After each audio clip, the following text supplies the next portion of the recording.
Have you ever thought about what church looks like in another country? What it would be like to risk everything for simply following Jesus?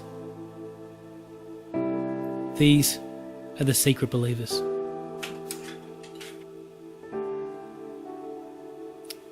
It's 1949 and the People's Republic of China has just been established. China is ruled by a guy called Mao Zedong, an atheist and communist dictator who seeks to destroy Christianity at all costs. It is estimated that there are 1 million Christians in China at this point in time.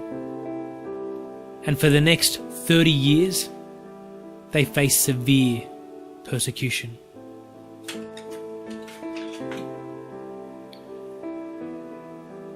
Believers imprisoned, pastors abused, and Bibles were burnt in their thousands. By 1979, there was an estimated 10 million believers, and that number soon doubled to 20 million. How did this great revival take place under such severe persecution? At the time, reports from China said that there was one thing that stood out, and it was the amount of time that these believers would spend in prayer. But it wasn't that they were praying for their own suffering. They were praying for their country. They were praying that revival would come to China. This is where the revival started, with prayer. One of the things that really surprised Mao Zedong and his government was that this revival wasn't made up of old people. It was made up of youth and young adults. Young people who could not only see the problems with communism, but could also see the freedom that you could find in Jesus. There were so many believers in China, but nowhere near enough Bibles. Open Doors had a vision of delivering 1 million Bibles in one night. And through prayer and hard work, and against all odds, Project Pearl achieved this. But there was still a thirst for Bibles.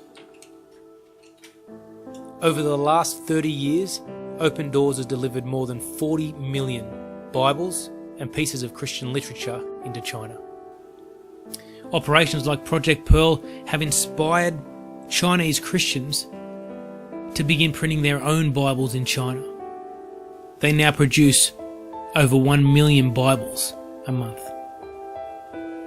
Today there are an estimated 80 million Christians in China, and there is no longer a Bible drought. But this isn't the end. There are new trials to overcome, new goals to reach, and more people who need to hear about Jesus.